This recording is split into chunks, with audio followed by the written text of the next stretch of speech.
Muy bien, entonces vamos a continuar con la segunda parte de nuestra exposición. Y bien, habíamos trabajado en la primera parte eh, una pequeña refrescadita con respecto al concepto de la fracción generatriz. Perfecto. Ahora lo que vamos a hacer es una profundización un poquito más interesante. Para ello necesito presentar a la famosa tabla de nueves, que justamente forma parte de esta fracción generatriz, ¿no? Forma parte, ¿de acuerdo?, de las operaciones que yo necesito para poder conseguir la fracción generatriz. ¿En qué sentido? En el sentido siguiente. Por ejemplo, miren,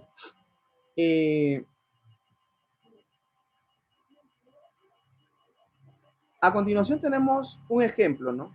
Nos pide la cantidad de cifras periódicas de esta fracción, ¿de acuerdo? De esta fracción. O sea, existen, ¿de acuerdo?, dos etapas, dos etapas. Una etapa es conseguir la fracción generatriz y la segunda etapa es conseguir, ¿de acuerdo?, la cantidad de cifras periódicas, ¿de acuerdo? La cantidad de cifras periódicas de un número, obviamente, generado por la fracción generatriz.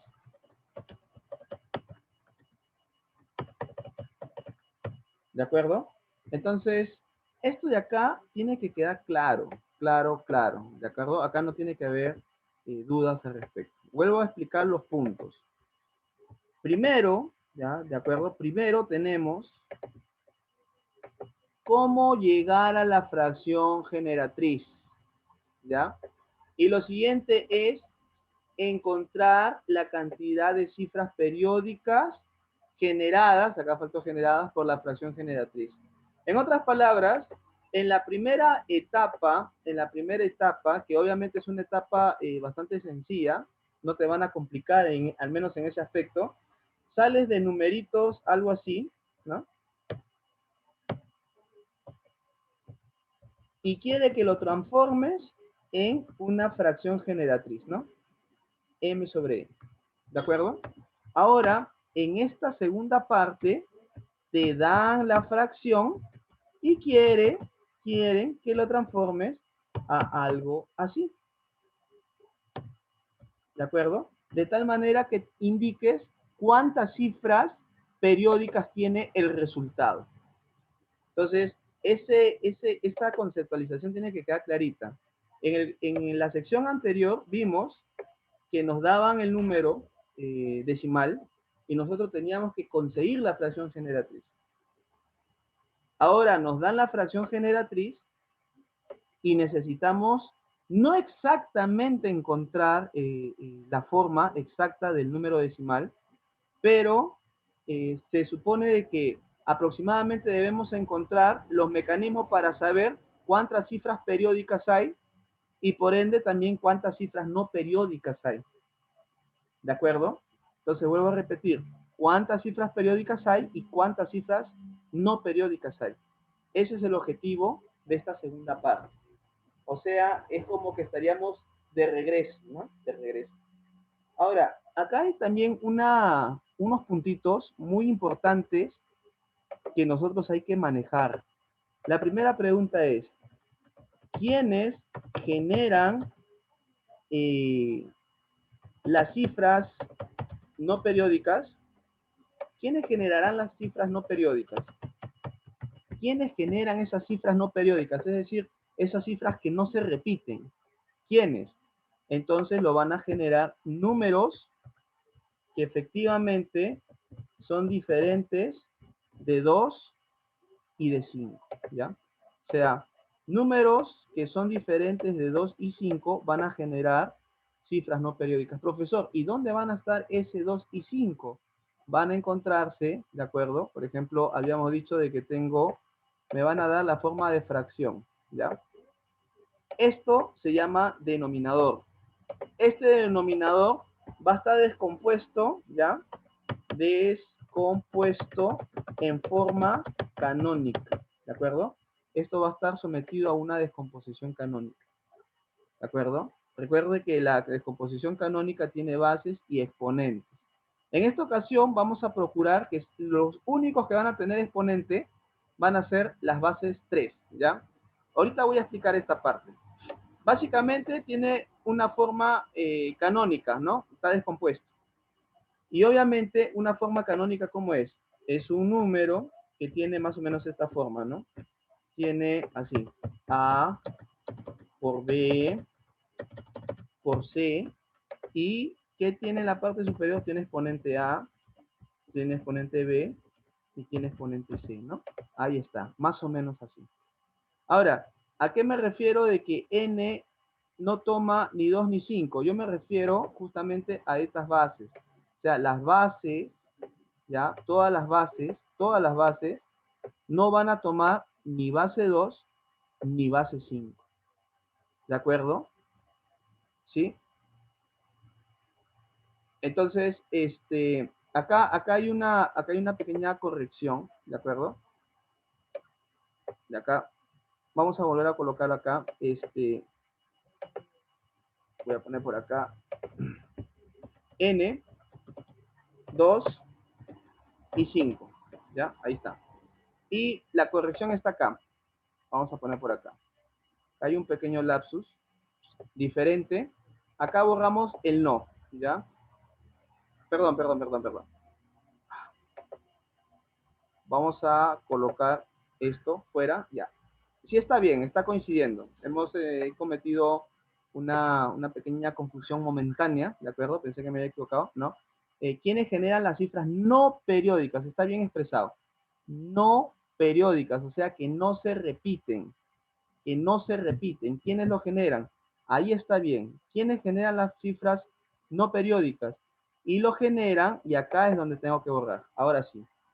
Lo generan los números que tienen en su base la expresión 2 y 5.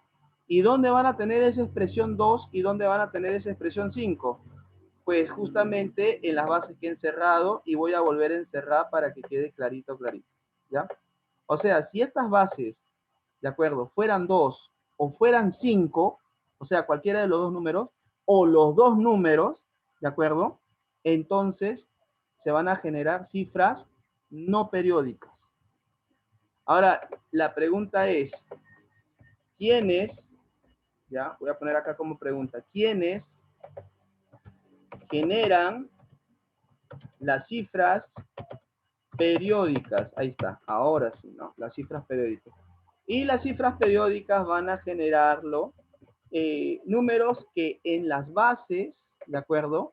En las bases no tienen ni 2 ni 5, o sea, refiriéndose a las bases. ¿Sí? O sea, en otras palabras, yo voy a poner acá unos ejemplitos numéricos para que usted me pueda comprender. Por ejemplo, y eso sí, tenemos que garantizar que sean irreductibles, ¿ah?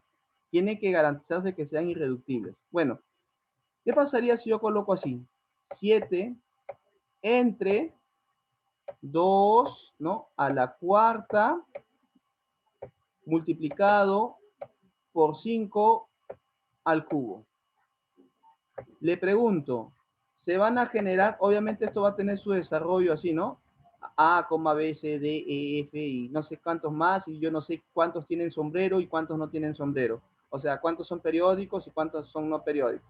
Pero yo le pregunto, dadas las bases que usted observa en el denominador, ya, dadas las bases que usted observa en el denominador, esto va a generar cifras periódicas o cifras no periódicas. ¿Me puede contestar al chat? Acá.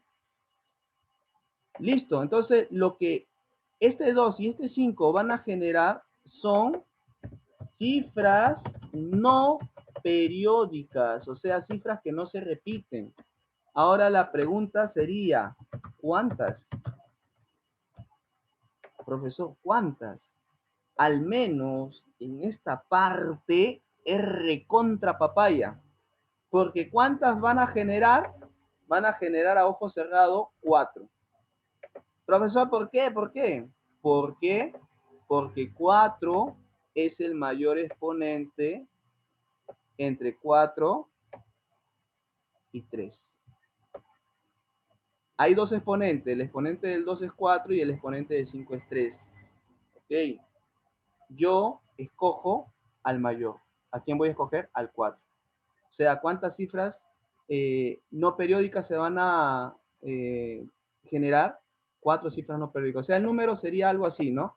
Sería un A, pues yo no sé si ese A es 0, o de repente 1, pero más seguro que 0, pero tiene un B, C, D y un E, que exactamente no sé qué valores toma, pero sí sé que no tienen sombrero, porque son no periódicos. ¿Se entiende? Esa parte, antes de iniciar con la tabla de los 9, esta parte tiene que quedar clarito. Voy a poner un ejemplo más. Supongamos que tengo al mismo 7, ¿de acuerdo? ¿Sí? Y acá tengo al 11, ¿de acuerdo? Y tengo, no sé, al 13. La pregunta es, ¿generan cifras periódicas o generan cifras no periódicas? ¿Qué opinan? Entonces, en este caso, se genera, ¿qué cosa? Se genera cifras periódicas. Y ahora la pregunta de rigor, ¿cuántas? ¿Cuántas? Y a diferencia del caso anterior, esto ya no es tan fácil observando exponentes nada más. El caso anterior, el caso del 2 y del 5 es recontra papaya, porque solamente tendría que observar los exponentes. Pero en este caso, ya no basta con observar los exponentes. En este caso, necesitamos justamente de lo que acá puse como título, de la tabla de 9.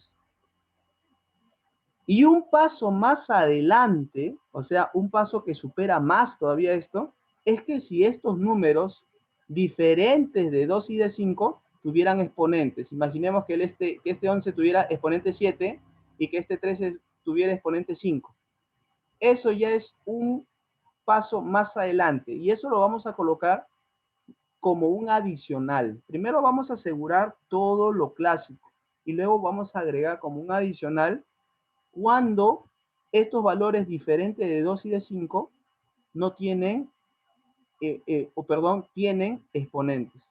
Cuando el 2 y el 5 tienen exponentes, no causa ningún problema porque su análisis es recontra fácil. Cuando los números diferentes de 2 y de 5 tienen exponente, generan problemas, a excepción de un numerito. Hay un numerito que no genera muchos problemas y es fácil trabajarlo. ¿De quién te estoy hablando? Te estoy hablando del 3. O sea, el 3 no es ni 2, no es 5, es obviamente diferente de 2 y de 5. Y si tuviera algún exponente, ¿no? Un exponente, no causa tantos problemas. Su trabajo es sencillo, pero también lo vamos a analizar como un adicional. O sea, vamos a analizarlo de manera más profunda en un próximo video de forma más profunda. Sin embargo, eso no exime que en la tabla de 9 aparezcan ciertos valores del 3 con algunos exponentes. Los clásicos exponentes son 3 a la 1, 3 a la 2 y 3 a la 3. O sea, estos son los exponentes clásicos que ya figuran en la tabla de 9. Lo interesante es, por ejemplo, cuando este 3 tiene exponente, por ejemplo, 11, tuviera exponente 15, exponente 19, exponente 20. Entonces, los valores se hacen más interesantes, ¿no? Y eso requiere de un adicional. Por lo pronto, nos vamos a conformar con lo que nos dicta la tabla de 9. Entonces, resumo y presten mucha atención. ¿Quiénes generan cifras no periódicas? El 2 y el 5. ¿Quiénes generan cifras periódicas? Valores diferentes de 2 y de 5. ¿Y dónde van a estar estos valores? Van a ser las bases cuando el denominador está descompuesto en forma canónica. Ahora, si el 2 y el 5 tengan los exponentes que tengan, no generan problemas porque son muy fáciles de analizar. Solamente veo qué exponente es el más grande. El problema radica cuando los que son diferentes de 2 y 5 tienen exponentes. Por eso que en la mayoría de casos, al menos en hasta este momento, se procura que no tengan. Por ejemplo, el exponente de 11 es 1 y el exponente de 13 es 1. O sea, se procura que solamente sea 1, no que se eleve a 2, a 3, a 4, porque se complicaría.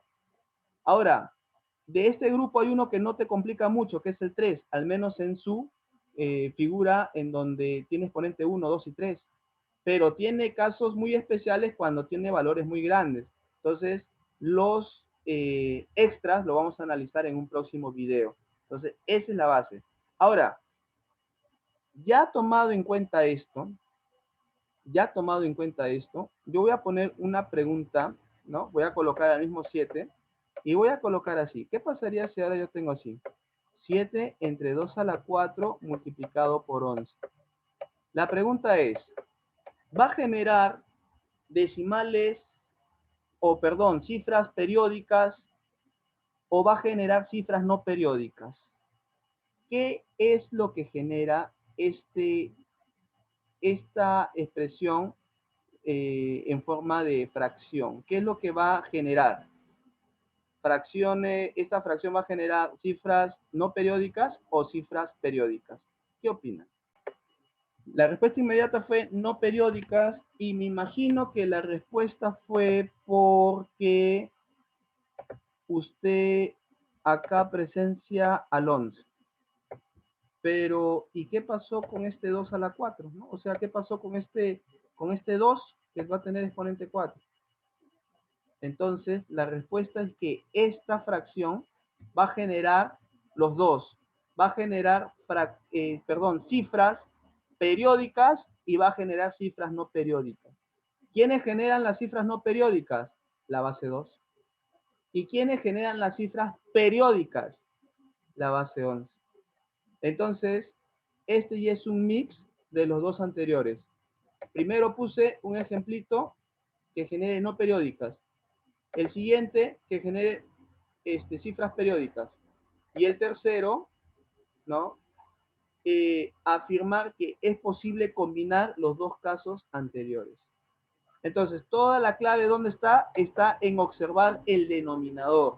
Lo primero que tenemos que hacer es observar el denominador. Esa es la clave. La clave está en el denominador. Ahora, vamos entonces a resolver este ejercicio, ¿no?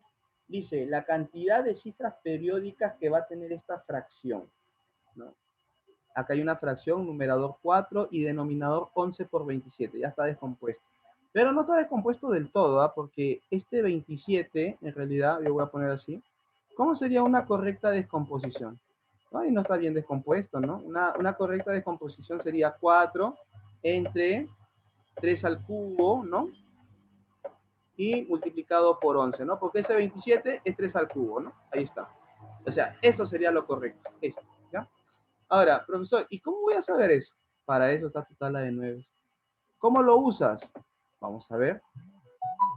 Vamos a poner así y vamos a presentar a la tabla de 9. En esta tablita de 9, acá falta un 9cito. Ahí está, un 9. Falta un 9. Y este 9cito es un 3 al cuadrado. Entonces, una tabla de 9 es así, ¿no? Primero un 9, después 2 9, 3 9, 4 9, 5 9, 6 9, 7, 8 9. No, la mayoría llega hasta acá, los exámenes de admisión. Ya, 8 9. Por eso se le llama tabla de 9, efectivamente. Y lo que hacen es pues una descomposición canónica, ¿ya? Una descomposición canónica. Y el 9 sería 3 al cuadrado, el 99 sería 3 al cuadrado por 11, el 999 sería 3 al cubo por 37, 3 al cubo es 27 por 37 y lo podemos comprobar. En otras palabras, tendríamos que hacer una descomposición canónica. Ahora, ¿qué es lo que yo voy a hacer? En esta primera forma, ya, porque esta es una primera forma, aunque yo le sugiero la segunda forma, ya, lo que estamos viendo ahorita es la primera forma. Yo le sugiero la segunda. O sea, pero primero le voy a enseñar esto. Por ejemplo, acá aparece 3 al cubo y acá aparece el 11. Y en esta primera forma, usted tiene que ver en qué fila aparece por primera vez juntos, ¿ya? O mejor dicho, en qué fila aparecen juntos tanto el 3 al cubo con el 11. Ya, entonces, acá yo tengo 11, acá también tengo 11, acá también tengo 11, ¿de acuerdo? Y acá tengo 11.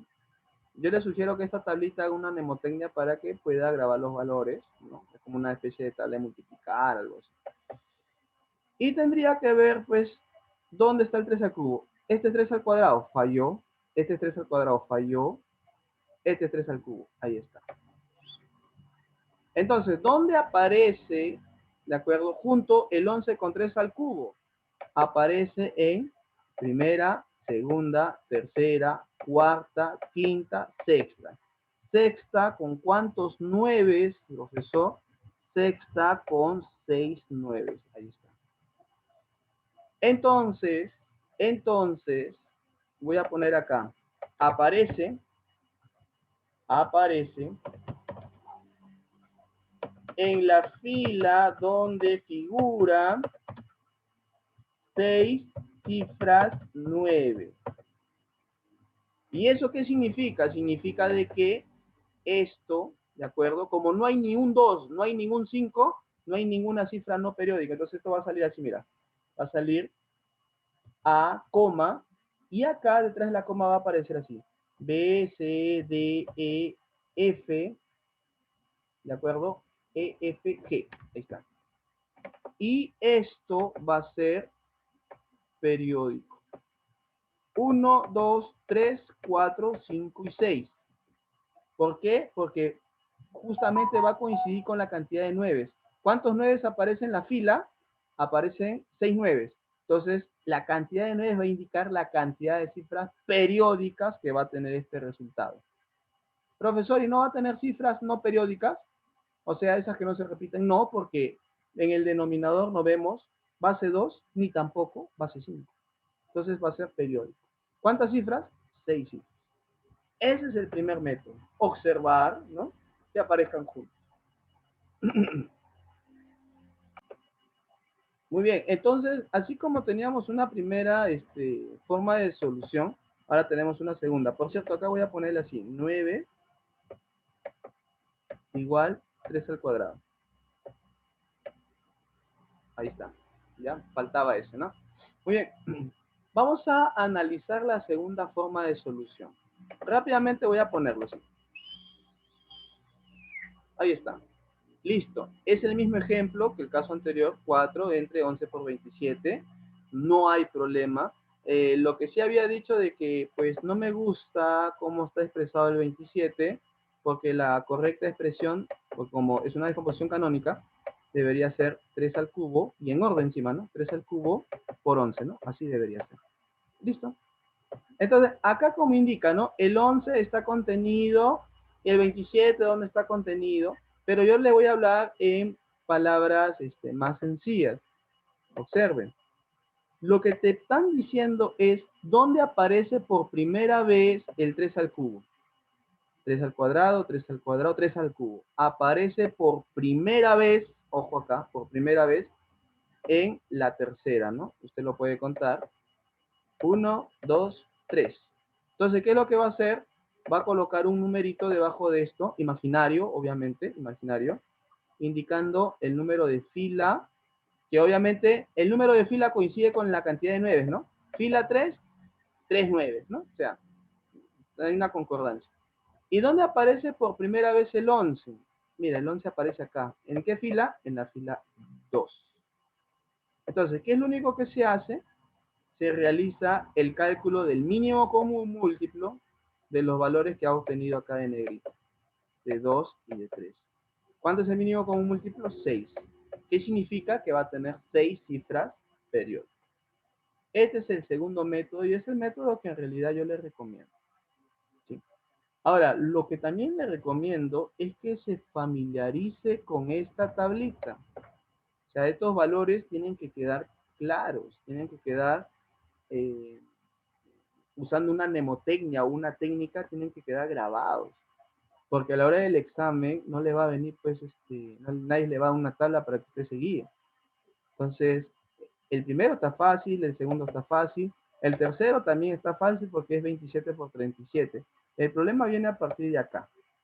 Es más, ni siquiera de acá, viene de acá, porque este es simplemente 9 por 11 y es como si fuera por 11 de nuevo, pero entre 1 y 1 le coloco un 0, ¿no? Hasta ahí es fácil de memorizar.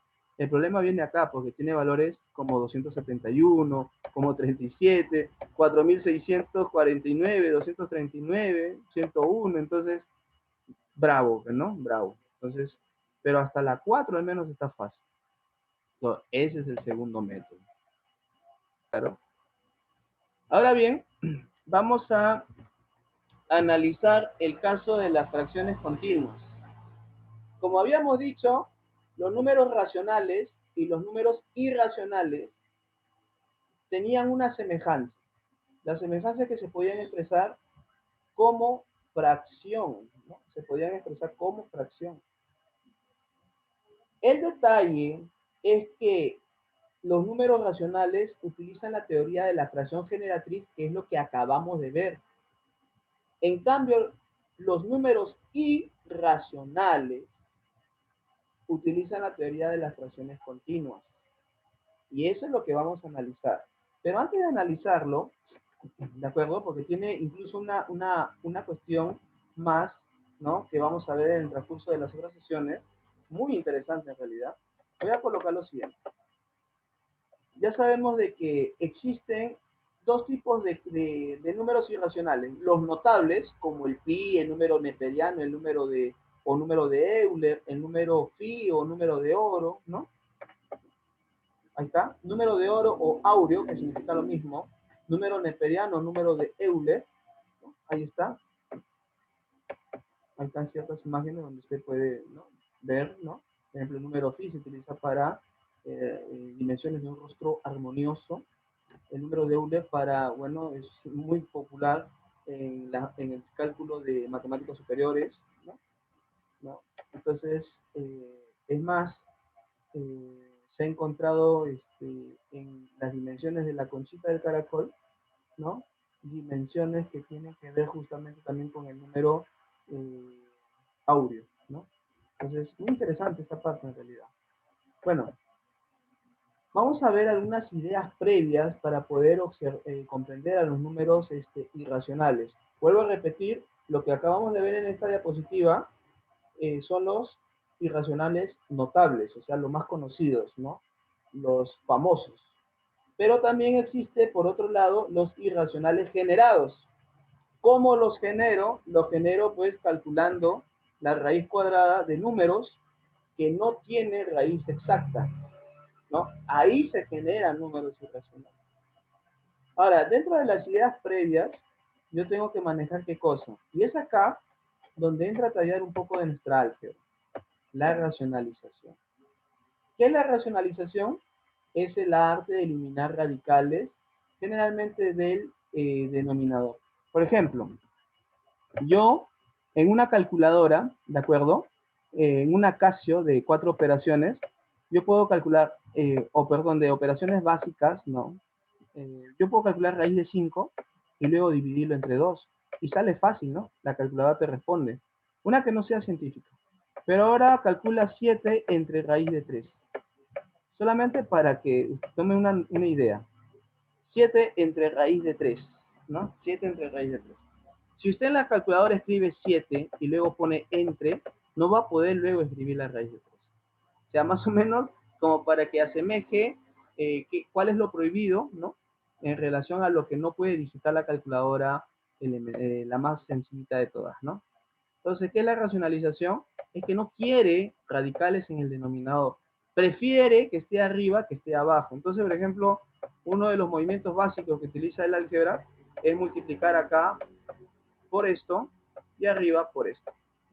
¿Pero qué te queda? Te queda 7 raíz de 3 entre raíz de 3 por raíz de 3, simplemente sería 3, y el radical se eliminó. Básicamente esto, pero obviamente el modelo que acabo de colocar es el más sencillo de todos, en realidad existen un montón. Entonces, eso es lo que vamos a ver acá, miren. Por ejemplo, acá hay un modelo donde el numerador es 1 y el denominador es raíz de 11 más 3. Entonces, yo no quiero radicales en el denominador. Entonces, ¿qué hago? La clásica, multiplico por su conjugada. ¿Qué cosa es la conjugada, profesor? Colocar los mismos elementos, mire, raíz de 11, acá está el 3, pero acá se suma. Obviamente acá el primer factor se está sumando, multiplicándole, ¿no? Por un factor que en vez de suma tiene resta. Eso es racionalizar, ¿no? Y lo mismo que he puesto acá abajo, pongo arriba, ¿no? O sea, esto es multiplicar por su conjugada, ¿sí? Ahora, hay un producto notable que junta justamente la suma con la resta, ¿no? Hay un producto notable que te dice, ¿sabes qué? Cuando tú tienes la suma y lo multiplicas con la resta, ¿cómo se llama esto? Diferencia de cuadrados, ¿no? Esto te va a dar el cuadrado del primero y el cuadrado del segundo. Entonces, básicamente, es por eso que ponemos esto, porque sé que si yo coloco eso, voy a generar una diferencia de cuadrados, y un cuadrado podría eliminar esa raíz, ¿no? Entonces, básicamente por eso, ¿no? Entonces, justamente aprovechando, ahí está, la diferencia de cuadrados en la parte inferior, ¿no? Y ojo, el resultado no se tiene por qué alterar, porque lo mismo que he hecho abajo, estoy haciendo arriba, y si yo quisiera volver al estado original, se simplifica, y debería quedar igual, ¿no? Entonces, acá es operativo nomás, ¿no? Raíz de 11 menos 3, acá quedaría raíz de 11 al cuadrado 11, menos 3 al cuadrado que es 9, 11 menos 9 es 2, y esto que antes teníamos como 1 entre raíz de 11 más 3, ahora sería raíz de 11 menos 3, todo entre 2. Entonces, esta es una de las ideas previas que nosotros tenemos que manejar para poder comprender el comportamiento de las fracciones continuas. Entonces, bien, ahora, ¿qué es una fracción continua? ¿No? En realidad, o sea, ¿qué cosa es en sí una fracción continua? Una fracción continua es aquella que tiene esta forma. O sea, es un valor que se puede expresar de la siguiente manera. Un valor más 1 entre, un valor más 1 entre, un valor más 1 entre, un valor más 1 y así hasta el infinito. Profesor, ¿y esto por qué tiene sentido? Sí, tiene mucho sentido. Mira, ¿por qué? Porque, por ejemplo, el pi es 3,14, luego sigue 16, y toma cifras hasta el infinito, cuyo comportamiento no manejo, no sé, no se puede predecir, porque justamente los irracionales, a diferencia de los racionales, no tienen periodo. Entonces yo no puedo predecir. Entonces por eso que acá es lógico que también se vaya al infinito, ¿no? Y que estos valores oscilen, ¿no? Sin embargo, hay una teoría que busca relacionar justamente el A sub 0, el A sub 1, A sub 2, A sub 3 y generar algo que yo le voy a adelantar y vamos a ver en la próxima clase. Representación canónica, que es muy diferente a descomposición canónica. O sea, descomposición canónica es una cosa, representación canónica es otra cosa. O sea, lo que se busca es, en cierto sentido, encontrar algún comportamiento repetitivo, cosa que no es característica, pues, ¿no? De los irracionales, ¿no? Pero bueno, esta es la forma de un irracional. Ahora, ese famoso valorcito que teníamos así, ¿ya? Ese famoso valor que teníamos expresado de esta manera, permítanme plantear lo siguiente. Entonces, este numerito que ya le presenté y que se llama número phi o que se conoce también como número áureo o número de oro y que los artistas utilizan para darle ciertas proporciones a un rostro armonioso, justamente se puede expresar en función de una fracción continua del siguiente modo. 1 más 1 entre 1 más 1 entre 1 más y así se va hasta el infinito. Ahora, yo sé de que usted puede comprender rápidamente la siguiente lógica. Si a la orilla del mar le quitamos un grano de arenita, obviamente no va a dejar de ser, pues, orilla del mar. Entonces acá nosotros tenemos muchos unos, ¿no? Más uno entre, uno más uno entre. Mire, imagínese que usted excluye, ¿de acuerdo? Excluye esto que estoy encerrando, ¿de acuerdo? De acá para abajo, ¿no? De acá para abajo, o sea, lo que estoy encerrando de verde, dígame, ¿acaso no sigue siendo phi? ¿Cierto o no? ¿Cierto o no? O sea, si yo quito uno más uno entre, lo que queda acá sigue siendo phi. Obviamente, entonces, su desarrollo quedaría del siguiente modo. Phi igual 1 más 1 entre phi y bacán. Porque puedo multiplicar por phi al primer miembro y al segundo miembro y me quedaría pues phi al cuadrado equivalente 1 por phi es phi más 1 entre phi por phi se elimina y te queda 1. Y podría pasar, ¿no? Podría pasar al primer miembro todo y te quedaría phi al cuadrado menos phi menos 1 equivalente a 0. Podría aplicar, y eso ya hemos hablado, de la fórmula de Carnot o fórmula general para una ecuación de segundo grado, ¿no? Tendríamos que definir cuáles son primero sus coeficientes, ¿no? Coeficiente 1, coeficiente menos 1, coeficiente menos 1. O sea, es como que el A, ¿se acuerda? El A vale 1, el B acá estaría valiendo menos 1, y el C estaría valiendo también menos 1. Entonces, ¿cómo calcularía el valor de phi? ¿Se acuerda? Es como en vez de x, ¿no? Estoy colocando phi, te queda, ¿se acuerda? La fórmula era b al cuadrado menos, ¿no? Más menos la raíz, perdón, acá, eje, ya, menos b más menos raíz cuadrada de b al cuadrado menos 4 veces a por c sobre 2a, ¿no? Así está. ¿Listo? Entonces, simplemente reemplazar por los valores, ¿no? B es menos 1 con el menos es 1, y se hace más menos la raíz cuadrada, y a la mente, B es menos 1, al cuadrado es 1. A por C sería 1 por menos 1, menos 1, con el menos es 1, por 4, 4, más 1 que tenía, 5, miren. Y como la es 1, por 2 sería 2. ¿Y cuál es el valor que toma? Y eso se lo anticipé, ¿no? Y por eso le dije, yo recuerdo este valor más que todo así, ¿no? Más que todo lo recuerdo así. Entonces, si se olvida más o menos del valor, ya sabe cómo demostrarlo, ¿no? Porque creo que incluso yo me olvidé, y en vez de colocar raíz de 5 más 1 entre 2, le puse menos, ¿no? Entonces ahí como que me pajaría, ¿no? No era más, era menos, ¿no? Pero acá lo demostré. Entonces, se da cuenta lo hermoso que es la matemática. O sea, a partir de ciertas herramientas, al final todo se comienza a relacionar. En conclusión, la fracción continua toma esta forma. Pero no siempre vamos a tener la suerte de poderlo expresar y reducirlo. Es por eso que en la próxima sesión que nosotros estudiemos representación canónica, vamos a comprender cómo podemos reducirlo de forma representativa al menos. Entonces, muy bien. Entonces, lo que nos queda por hacer es ver casos, ¿no? Primero, de números racionales que quieren comportarse como irracionales, ¿no? Eso lo vamos a explicar con calma, no se preocupe, es parte también de la próxima sesión. Ejemplos, ¿no? De cómo trabajar, miren, o sea, una ojeadita le voy a mostrar, ¿no? Ejemplitos, mira, todos los procedimientos del caso de raíz de 2, del caso de raíz de 3. Ahí está justamente el caso del phi que le había mencionado. Ahora, el caso del número pi es un caso muy peculiar porque puede adoptar muchas formas en sus fracciones continuas, ¿no?